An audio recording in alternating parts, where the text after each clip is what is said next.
One India house or நேயர்களுக்கு வணக்கம். Royal Challengers Bengaluru versus Mumbai Indians ஒரு பயங்கரமான பாக்ஸ் ஆஃபீஸ் கேமா நடந்து முடிஞ்சிருக்கு. ராயல் சேலஞ்சர்ஸ் பெங்களூர் ஒரு 12 ரன் வித்தியாசத்தில் வெற்றி பெற்றிருக்காங்க.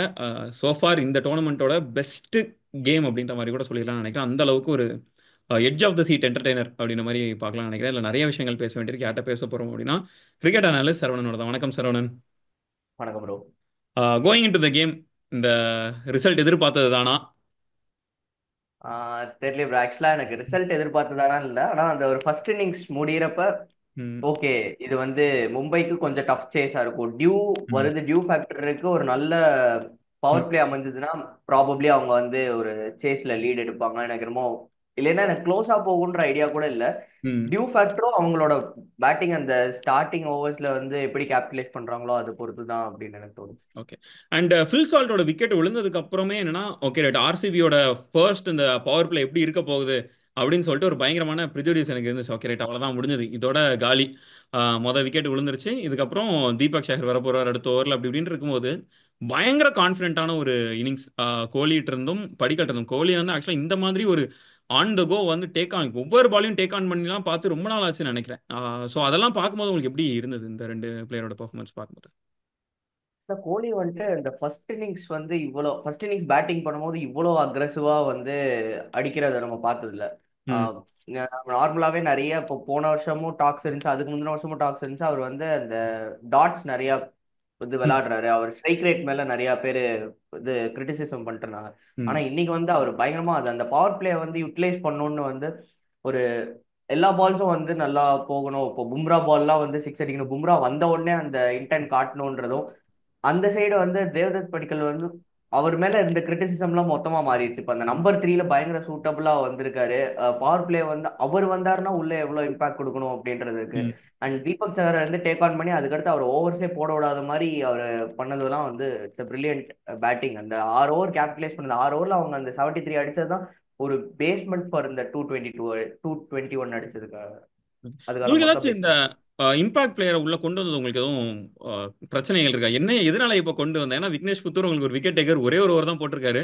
ரெண்டு பேர் விக்கெட் எடுத்திருக்காங்க, அதுல ஒரு ஆள் விக்னேஷ் புத்தூர் இருக்கும்போது அந்த இடத்துல எதனா ரோஹித் சர்மா இம்பாக்ட் பிளேயரா உள்ள கொண்டு வரணும் அப்படின்ற மாதிரி எதுவும் சந்தேகம் இருந்ததா? ஆமா, எனக்கும் அந்த இது ஆக்சுவலா ஏன் வந்து 14th ஓவர் முடியுது அந்த டைம்ல எதுக்கு வந்து ரோஹித் சர்மா உள்ள வராரு ஃபீல்டிங்க்கு. ஏன்னா விக்னேஷ் புத்தூர் வந்து உங்களுக்கு ஒரு ஒரு பெஸ்ட் பவுலரா இருந்திருக்காரு இந்த சீசன்ல, வந்து அவர் எல்லா மேட்சஸும் விக்கெட்ஸ் எடுத்திருக்காரு. அப்படி இருக்கிற ஒரு பவுலரை வந்து நீங்க எதுக்கு ஒரு ஓவர் மட்டும், எனக்கு தெரிஞ்ச அந்த ஓவர் பிரிட்டி டீசென்ட் ஓவர் தான், ஒரே ஒரு சிக்ஸ் போச்சு, 10 ரன் அந்த ஓவர்ல விக்கெட் வந்துச்சு. ஸோ அப்படி இருக்கும்போது எதுக்கு அந்த இன்னும் ஒரு ஓவர் ட்ரை பண்ணிருக்கலாம். ஏன்னா நீங்க இந்த செகண்ட் இன்னிங்ஸ்ல பாத்தீங்கன்னா அவங்க பவுலர்ஸ் வந்து எல்லாருமே ஸ்பின்னர் போட்டிருக்காரு, அவர் 4 ஓவரும் போட்டிருக்காங்க. அப்படி இருக்கும்போது அவருக்கு இன்னும் ஒரு ஒரு ஓவர் கொடுத்திருந்தா அந்த இம்பாக்ட் மேக் ஆயிருக்கும். ப்ராபப்ளி நீங்க அந்த 17வது ஓவர்ல ஒரு ரன்ஸ் போயிருக்கு, ஹர்திக் பாண்டியா ஓவர்லயே ரன்ஸ் போயிருக்கு. ம், அப்படி இருக்கும்போது அதுல ஒரு ஓவர் வந்து விக்னேஷ் புத்தூர் போட்டிருந்தாருன்னா அந்த 17-20 ரன் போயிருக்காதுன்னு எனக்கு தோணுது. பதினேழு ம், இருபது ரனுக்கு மேல போயிருக்காது. அது உங்களுக்கு இந்த கண்டெக்ட் ஆஃப் த கேம்ல பார்க்கும்போது ம். இன்னும் ஒரு க்ளோஸ் காலா இருந்திருக்கும். Okay right Gul. அண்ட் இப்போ அவங்களோட மிடில் ஆர்டர், ஐ மீன் லைக் அவங்களோட டாப் ஆர்டர், ஆர்சிபியோட டாப் ஆர்டர் பார்த்துட்டீங்க அப்படின்னா விராட் கோலி, படிக்கல் அண்ட் பட்டிதர் மூணு பேருமே பிரில்லியண்டான இன்னிங்ஸ் ஆடினாங்க. அது குறிப்பாக என்னன்னா படிக்கல் அண்ட் விராட் கோலி அந்த பவர் பிளேல ஒரு பயங்கரமான ஸ்டார்ட் கொடுத்தாங்க. 6 ஓவரில் கிட்டத்தட்ட 80 வரைக்கும் அவங்க எடுத்துட்டு வந்துட்டாங்க. அந்த ஒரு பேஸை கொண்டு போயிட்டே இருந்தாங்க கடைசி வரைக்கும். அண்ட் அந்த மாதிரியான ஒரு பேட்டிங் லைனப் தான் இப்போ ஆர்சிபி இருக்குது அப்படின்ற மாதிரி நம்ம பார்க்கலாம். நீங்கள் பட்டிதர் இருக்காரு, பட்டிதர் இல்லைனா லிவிங்ஸ்டன் இருக்காரு, நீங்கள் அவர் பெர்ஃபார்ம் பண்ணல. அதை தாண்டி ஜித்தேஷ் இருக்காரு, அதை தாண்டி உங்களுக்கு டிம் டேவிட் இருக்காரு அப்படின்னு சொல்லிட்டு உங்களுக்கு அந்த பவர் பிளேல ஒரு நல்ல ஸ்டார்ட் கொடுத்தாருன்னா அந்த பேஸை எடுத்துட்டு போற பேட்டிங் லைனப் ஆர்சிபிட்ட இருக்குது அப்படின்ற மாதிரி நம்ம எடுத்துக்கலாமா? அண்ட் இந்த மாதிரி அப்படி ஒருவேளை இருக்குது அப்படின்னா இந்த டைம் ஆர்சிபி வந்து ஒரு உண்மையாவே ஒரு, ஐ மீன் லைக் ஏதோ ஒரு ஜஸ்ட் லைக் தட் அவங்க வின் பண்ணல, ஏதோ ஒரு ப்ராப்பர் ஷேப்போட ஒரு ப்ராப்பர் பிளானோட தான் வின் பண்ணிட்டு வராங்க அப்படின்ற மாதிரி நம்ம எடுத்துக்கலாமா அதை?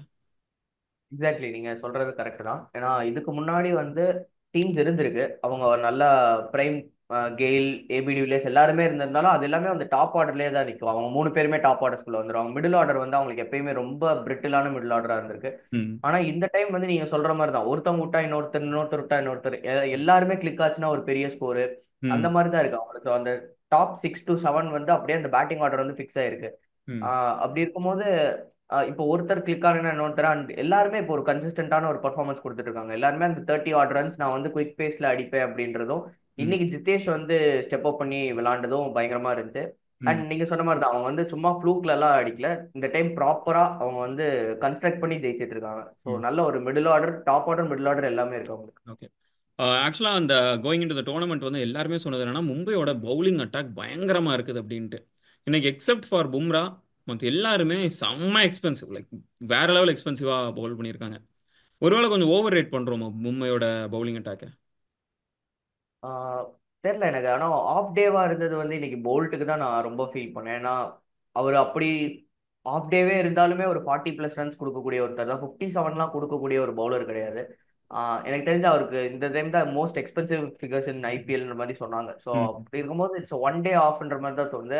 எனக்கு ஓவர் ரேட்டடா ஃபீல் பண்ணது வந்து, ஈவன் அஸ் சிஎஸ்கே ஃபேன் எனக்கு ஓவர் ரேட்டடா ஃபீல் பண்ணது தீபக் சகர் தான் எனக்கு ஓவர் ரேட்டடா ஃபீல் ஆகுது. ம். கன்சிடரிங் பும்ரா அண்ட் போல்ட், எங்களுக்கு தீபக் சார் வரப்போ ஒரு ஆட் ஆன் அப்படின்ற மாதிரி சொன்னது வந்துட்டு எனக்கு, ஏன்னா அவர் கடைசி 2 மேட்சாவே வந்து ஃபுல் ஓவர்ஸ் போடவே இல்லை. யா. ஆனா அவர் அடிச்சிடுறாங்க, பவர் பிளேல அடிச்ச உடனே பவுலிங் கொடுக்க மாட்டாங்க. ம். அண்ட் இன்னைக்கு ஹர்திக் பாண்டியாவும் எக்ஸ்பென்சிவா இருந்திருக்காரு. ஈவன் தோ அவர் ஃபர்ஸ்ட் 2 ஓவர் நல்லா போட்டாலும் அடுத்த 2 ஓவர்ஸ்ல எக்ஸ்பென்சிவா இருந்ததுனால தான் இந்த டோட்டல். ஒன் ஆஃப் டேன்னு சொல்லலாம். எனக்கு என்னமோ ஓவர் ரேட்டட்னு சொல்ல மாட்டேன். Still Boult has something in. மேபிளைக்கு இப்போ லெட்ஸ் சே போல்ட் உங்களுக்கு ஓகே, பட் தீபக் ஷார் நம்ம சொன்ன மாதிரி என்னன்னா தொடர்ந்து ஒரு நல்ல ஒரு ஒரு ப்ராப்பர் பெர்ஃபார்மன்ஸா பவுலிங்ல கொடுக்குறாருன்னா ஒரு பெரிய டவுட் இருக்கு. மேபி லைக் இப்போ ஓகே அஸ்வினி குமார் உங்களுக்கு உள்ள வராரு அப்படின்னா நம்ம தீபக் ஷாரை வெளியே தூக்கி போட்டு அஸ்வினி குமாரை ட்ரை பண்ணா மும்பைக்கு நல்லதுன்னு நினைக்கிறீங்களா? இருக்கலாம். ஆனா அஸ்வினி குமாரும் வந்துட்டு ஒரு மேட்ச் விளையாண்டாரு, இன்னொரு மேட்ச் வந்து அவர் எக்ஸ்பென்சிவா போனாரு. அப்படி இருக்கும்போது நீங்க அந்த கேம்பிள் எடுக்கணும்னா தீபக் சார் அந்த கேம்பிள் எடுக்கலாம். ஆனா நீங்க இப்போ கன்சிடரிங் த ஃபேக்ட், இன்னைக்கு மேட்ச்ல பாத்தீங்கன்னா தீபக் சார் மாதிரி ஒருத்தர் வந்து ஹூ கேன் பேட், ஃபர்ஸ்ட் பால்ல வந்து அவர் அடிச்சாரு. அது ஆக்சுவலா பிரில்லியண்டான கேட்ச், இல்லைன்னா அந்த பால் சிக்ஸ் போயிருக்கும். ஸோ ம். அப்படி ஒரு பேட்டரும் உங்களுக்கு தேவை. டவுன் தி ஆர்டர்ல 9ல வந்து அடிக்கக்கூடிய ஒரு பேட்டர் இந்த ம். ஒரு கேம்ல அப்படி தேவைப்பட்டுச்சு. ஸோ ம். அப்படி இருக்கும்போது நீங்க தீபக் சாரை வந்து அந்த அந்த அந்த சர்க்கிள்குள்ள வச்சுப்பீங்க. ஸோ அதனால Deepak sir will be still on play. ஆமா. கொஞ்சம் அவருக்கு ஒரு ஒரு பேட்டிங்ல ஒரு குட்டி எட்ஜ் அவருக்கு இன்னும் கிடைக்கும். அதனால அவருக்கு ஒரு எட்ஜ் இருக்கும். ஆமா, அதான் எனக்கு. Okay, okay, right, cool. And next வந்து மும்பையோட பேட்டிங் வந்துடலாம்னு நினைக்கிறேன். மும்பையோட பேட்டிங்ல ஓப்பனிங் வந்து ரொம்ப டஃபா இருந்தது அப்படின்ற மாதிரி பார்க்கலாம். அவங்க இன்னுமே அந்த ஒரு ஓப்பனிங் பேரை வந்து இந்த சீசன் ஃபுல்லாவே அவங்க இந்த பவர் பிளேல இருந்து ஒரு விக்கெட் லாஸ் இல்லாம அவங்க போனதே கிடையாது. ஆக்சுவலா சென்னைக்கு இருக்கிற அதே ஒரு பிரச்சனை தான் நினைக்கிறேன். சென்னைக்குமே என்னன்னா அந்த ஓப்பனிங் பேர் வந்து இன்னும் இந்த சீசன் செட்டே ஆகல. மும்பைக்குமே அந்த ஒரு இது செட் ஆகல. இந்த டைம் ரெண்டு பேருமே நல்லா ஸ்டார்ட் பண்ணாங்க. ரோஹித் சர்மா செம கான்ஃபிடென்ட்டா இருந்தாரு. ஆனா அவர் என்ன கான்ஃபிடென்ட்டா இருந்தாலும் அந்த பார்க்குற நம்ம யாருக்குமே கான்ஃபிடன்ஸ் வர மாட்டேங்குது. ஓகே மிஞ்சி 10 பால தாண்டுவியா நீ அப்படின்ற மாதிரியான ஒரு இதுல ஆரம்பிச்சு இன்னைக்கும் 10 பால தாண்டிடுவாரோன்னு நினைக்குமா, இல்ல 9 பால்லே நான் அவுட் ஆயிடுறேன் அப்படின்னு சொல்லிட்டு 9 பால்லே அவர் அவுட் ஆயிட்டு போயிட்டாரு. ரிக்கல்டனுமே என்னன்னா ஒரு ஈஸியான ஒரு கேம், ஒரு லெஸ் ப்ரெஷர் இருக்கிற கேம்ல மட்டும்தான் அவர் பெர்ஃபார்ம் பண்ணியிருக்காரு. அந்த ஒரு 50+ ஸ்கோர் வந்து அவர் மேல ப்ரெஷரே இல்ல. ஏன்னா ரொம்ப குட்டி டார்கெட்டு, ஹோம் கிரவுண்டு, அந்த ப்ரெஷரே இல்லாத ஒரு கேம்ல மட்டும்தான் அவர் ரயன் ரிக்கல்டன் பெர்ஃபார்ம் பண்ணியிருக்காரு. அப்படின்னும் போது இந்த ஒரு ஓப்பனிங் பேர் ஆஃப்கோர்ஸ் உங்களுக்கு வில் ஜாக்ஸுமே ட்ரை பண்ணாங்க, அவரும் கிளிக் ஆகல. இன்னைக்கு மேட்ச்லயுமே அவர் பெருசா நல்லா பண்ணாரான்னு கேட்டா அதுவும் டவுட்டா தான் இருக்கு. பவுலிங்ல உங்களுக்கு பெருசா கான்ட்ரிபியூட் பண்றானா அதுவும் இல்ல.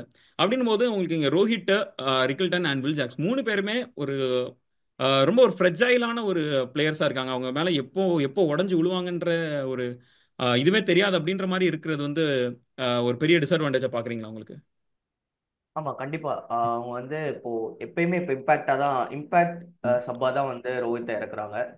எனக்கு இதுல வந்து என்னன்னா, அவர் டைரக்டா ஃபீல்டுக்குள்ள வர்றதே மேபி அதுவே ஒரு பேட்டிங்க்கு வந்து அந்த ஒரு ஃப்ளோ இருக்காது.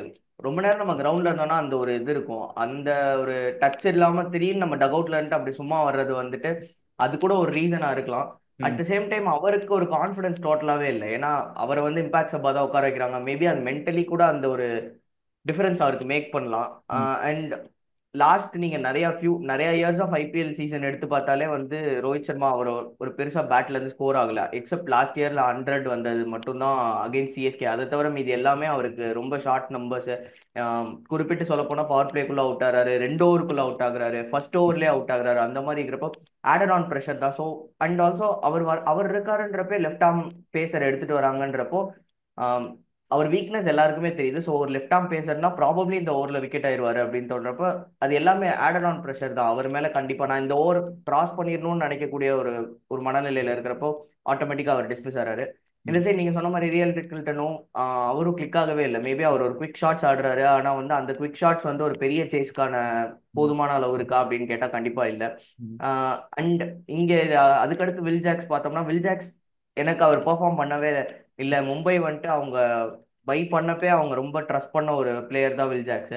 அப்படி இருக்கும்போது இன்னட் த்ரீல அவர் பெர்ஃபார்ம் பண்ணலன்றப்போ நமந்தீரே இன்னட் த்ரீல வந்து ஒரு நல்ல இம்பாக்ட் கொடுப்பாரு. அப்படிப்பட்ட ஒரு பிளேயரை நீங்க வச்சுட்டு எதுக்கு வந்து திரும்ப வில் ஜாக்ஸை ட்ரை பண்ணணுன்றது ஒரு கொஸ்டின் மார்க் தான். கன்சிடரிங் அந்த 3 பேருமே டாப் ஆர்டர்ல ஃபெயில் ஆகுறப்போ வந்து ப்ரெஷர் வந்து டோட்டலா மிடில் ஆர்டருக்கும் லோவர் ஆர்டருக்கும் வரதுனால அவங்க வந்து இதுல யாராச்சும் ஒரு பிளேயரை வந்து ஸ்வாப் பண்ணி நமந்தீர் உள்ள மேல வந்தா தான் பெட்டரா இருக்கும். Okay cool.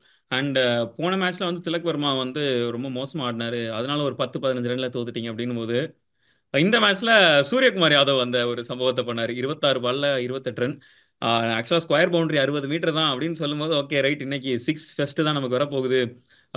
முந்தைய என்னது இந்த கெயில்லாம் வரும்போது கேல் ஸ்ட்ராம் அப்படின்னு சொல்லும்போது இன்னைக்கு ஸ்கை ஸ்ட்ராம் தான் அப்படின்ற மாதிரி யோசிச்சுட்டு இருக்கும்போது பார்த்தா ஒரு 0-6 இன்னிங்ஸ் இன்னைக்கு அவரு. எனக்கு ஆச்சரியமா இருந்துச்சு. யோ, எப்படி பண்ண முடியும்? ஏன்னா இவருமே என்னன்னா போன மேட்சுக்கு முந்தின மேட்ச் பாத்தீங்கன்னா ரொம்ப சூப்பரா ஆடினார். வந்தாரு 7 பால்ல ஒரு 30-35 ரன் எடுத்தாரு. எடுத்துட்டு இவரும் ஜாலியா போயிட்டாரு. ஏன்னா அந்த மேட்சும் ப்ரெஷர் அதிகமா இல்ல. ஸோ இந்த மாதிரி மும்பை இந்தியன்ஸ் திடீர்னு செலக்டடா ஒரு ஒரு மேட்ச் அப்படி ஃபெயில் ஆயிட்டே வர்றது வந்து அதுவும் குறிப்பா அவங்களோட மிடில் ஆர்டர். உங்களுக்கு சூரியகுமார் யாதவ் ஃபெயில் ஆறாரு, இல்லைன்னா திலக் வர்மா விட்டுறாரு, இல்லைன்னா ஹர்திக் பாண்டியா அவங்களுக்கு கடைசியில நிக்க மாட்டாரு அப்படின்ற மாதிரி இந்த ஒரு 3 பேருமே கன்சிஸ்டண்டா ஒரு மேட்ச்ல அவங்க நீட்டா ஆடினாங்க அப்படின்னு சொல்லி ஒரு இதை காட்டுறதுக்கே இல்லை அப்படின்ற மாதிரி நம்ம எடுத்துக்கலாமா இதெல்லாம்? அண்ட் சூரியகுமார் யாதவ் இன்னைக்கு கொஞ்சம் ஒரு பெட்டரா பெர்ஃபார்ம் பண்ணிருக்கலாமா, இல்ல எந்த இதுல ஒரு மிஸ் ஆயிட்டாருன்னு நினைக்கிறீங்க? சூரியகுமார் யாதவ்க்கு இன்னைக்கு கம்ப்ளீட்லி ஒரு ஆஃப் டே தான் bro. ம். அது வந்து நம்ம ஆக்சுவலா அக்செப்ட் பண்ணி தான் ஆகணும். ம். ஏன்னா ஸ்வீப் ஷாட்ஸ்ல வந்து எப்பயுமே பயங்கரமா விளையாடக்கூடிய ஒரு பிளேயர். அண்ட் வந்து ராம் ஷாட்ஸ் அதுவும் ட்ரை பண்ணுவாரு. பட் ராம் ஷாட்ஸ் காட்டிலும் அவர் வந்தப்ப ஸ்பின்னர்ஸ் நிறைய போட்டனால அந்த ஸ்வீப்புக்கு நிறைய ட்ரை பண்ணாரு. பட் ம். அந்த ஸ்வீப் கனெக்ட் ஆகலன்றப்போ வந்து அதுக்கு ஆல்டர்னேட்டிவா நிறைய ட்ரை பண்ணியிருக்கலாம். ஆனா நீங்க இப்ப சொல்ல போனா சுயாஷ் ஓவர்லயும் சரி, குருணால் பாண்டியா ஓவர்லயும் சரி, அவர் வந்துட்டு ஸ்வீப்புக்கு நிறைய ட்ரை பண்ணார். ஸ்வீப்புக்கு நிறைய ட்ரை பண்ணி பீட்டன் ஆனார். ஒரு 4 பால் வந்து பீட்டன் ஆயிருக்காரு. ம். அண்ட் இன்னொன்று ஒரு பால் தான் குருணால் பாண்டியா கேட்ச் மிஸ் பண்ணாரு. ஸோ அப்படி நீங்க எடுத்துக்கிட்டீங்கன்னா 5 பால்ஸ்ல 1 ரன் தான் வந்திருக்கு அந்த இதுல. ம். ஸோ இந்த கால்குலேஷன்ஸ் எல்லாம் பார்த்தா அவருக்கு வந்து பயங்கரமா பால் மிஸ் டைம் ஆச்சு, 2 சான்சஸ் மிஸ் ஆச்சு. ஸோ அது எல்லாமே வந்து அவருக்கு ஒரு ஹாஃப் அண்ட் ஹாஃபாக தான் பேட்ல பட்டுச்சு. அவர் செலக்ட் பண்ண ஷார்ட்ஸ் அந்த ஷார்ட்ஸோட டைமிங்கே மிஸ் ஆச்சு. ஸோ ம். அப்படி இருந்தபோது ஒரு ஆஃப் டே அதுக்கு வந்து அவர் கொஞ்சம் ஆல்டர்னேட்டிவா சில இது ட்ரை பண்ணிக்கலாம். ஏன்னா அவர் போட போட தான் அந்த ப்ரெஷர் ஆட் ஆச்சு. அவர் வெளியே போறப்போ 15 per over தேவைன்ற மாதிரி ரன் ரேட் வந்து நின்னுச்சு. ஸோ ம். அப்படி அந்த 15 இருக்கிறப்போ வந்து கொஞ்சம் அவர் ஒரு 2-3 ஷாட்ஸ் மாத்தி ஆடி இருந்தாருன்னா மேபி இந்த ப்ரெஷர் கம்மியா இருந்திருக்கும் அடுத்த பேட்ஸ்மேன்ஸ்க்கு. அண்ட் அடுத்த பேட்ஸ்மேன் 2 பேர் அண்ட் பார்த்தோம். திலக் வர்மா நீங்க சொன்னதை வந்து நான் பண்ண மாட்டேன். So last time Tilak Varma ஏன் வந்து வெளியே எடுத்தாங்கன்றதுக்கு அவர் ஆக்சுவலா ஹர்திக் பாண்டியா வந்து ரீசன் கொடுத்திருந்தாரு. மேபி அது இன்ஜுரின்னு சொல்றாங்க. அது வந்து ப்ராக்டிஸ்ல இன்ஜுரி இருந்தனால தான் நாங்க வெளியே எடுத்தோம். பட் அது எதுக்கு லாஸ்ட் ஓவர்ல எடுத்தாங்கன்னு தெரியல. அண்ட் பட் போன வாரம் போன மேட்ச்ல கிளிக் ஆகாதது வந்துட்டு இந்த தடவை அவருக்கு திலக் வர்மா கிளிக் ஆயிருக்கு. பட் அட் தி எண்ட் அவருமே கொஞ்சம் க- கஷ்டமான ஒரு சுச்சுவேஷன் இருக்கிற டைம்ல அவர் அவுட் ஆயிடக்கூடாது. அந்த நேரம் அவர் விக்கெட் லூஸ் பண்ணாரு. அண்ட் அந்த 2 பேருமே என்னன்னா பயங்கரமான கேம் இன்னைக்கு. அதுவும் ஹர்திக் பாண்டியா வந்தாரு மொத பால்ல சிக்ஸ் ஆரம்பிக்குமோ ஓகே, இன்னைக்கு தலைவர் ஏதோ ஒரு முடிவோட தான் வந்திருக்காரு அப்படின்ற மாதிரி. ஸோ இந்த 2 பேரோட இன்டென்ட் வந்து மேபி லைக் இந்த மும்பை டீமை கேரி பண்ணிட்டு போகும் அப்படின்னு நினைக்கிறீங்களா மூவிங் ஃபார்வர்ட்? இப்போ ஒரு குட்டி ஷேப் கிடைச்சிருக்கு, ஒரு குட்டி ப்ளூ பிரிண்ட் கிடைச்சிருக்கு. தொடர்ந்து 2 மேட்ச் டஃப்பான சேஸ், பட் ஆனால் கிட்டத்தட்ட கடைசி வரைக்கும் கொண்டு வந்து விட்டுருக்காங்க அப்படின்ற ஒரு ஒரு பாசிட்டிவிட்டி அந்த ஒரு குட்டியா பாசிட்டிவ் எடுத்துக்கலாம்னு நினைக்கிறேன். பட் இந்த ஒரு இன்டென்ட் வந்து மும்பை அதுக்கப்புறம் கேரி பண்ணணும்னு நினைக்கிறீங்களா? அப்கோர்ஸ் நான் அது கண்டிப்பா கேரி பண்ணோம். அது ஒரு பாசிட்டிவ் தான் அவங்களுக்கு வந்து. சில பாசிட்டிவ்ஸ் இப்போ இருக்கு. Bumrah back to squad and இவங்க 2 பேரும் நல்லா பெர்ஃபார்ம் பண்றது அந்த இது எல்லாமே பாசிட்டிவ்ஸ். அண்ட் வந்து ஆப்போனன்ட் டீம்ல ஒரு பிரைம் பவுலர் ஹேசல்வுட்ன்ற மாதிரியான ஒரு பவுலரை வந்து நம்பர் 1 பால்ல இருந்து டேக் டவுன் பண்றது வந்து இட் இஸ் நாட் ஈஸி. அதை வந்து அவர் பண்ணியிருக்காரு. அந்த மைண்ட் செட் அண்ட் இன்டென்ட் வந்து ஹர்திக் எப்பயுமே இருந்திருக்கு. அது கிளிக் ஆச்சுன்னா இன்னைக்கு என்ன ஆகுன்றதான் நம்ம இன்னைக்கு பார்த்துருக்கோம். ம். அண்ட் இது வந்து அவங்களை பிளே ஆஃப்ஸ் வரைக்கும் இழுத்துட்டு போகுமா அப்படின்றதுலாம் வந்து மற்ற பிளேயர்ஸ் இப்போ நம்ம என்னென்ன பிளேயர்ஸ்லாம் வந்து ஃபார்ம்ல இல்லை, அவங்க பெர்ஃபார்ம் பண்ணலன்னு சொன்னோமோ அவங்கெல்லாம் கான்ட்ரிபியூட் பண்ணாங்கன்னா இந்த எம்ஐ உண்மையிலே கடப்பார டீம் தான். ம். So they can pull off to to பிளே ஆஃப்ஸ்ன்ற மாதிரி. Okay. So thank you so much Saravanan. உங்கள் டைம் ஸ்பெண்ட் பண்ண நிறைய விஷயங்களை ஷேர் பண்ணிக்கிங்க. நீங்கள் ஆக்சுவலாக இதுலேயே லாங்கஸ்ட் இன்டர்வியூ நினைக்கிறேன் நமக்குள்ள இருந்தது. ஸோ ஆமா. Thank you. Thank you so much Saravanan. Next ஒரு வீடியோவில் கண்டிப்பாக மீட் பண்ணுவோம். Bye bye. தேங்க்யூ. தேங்க்யூ.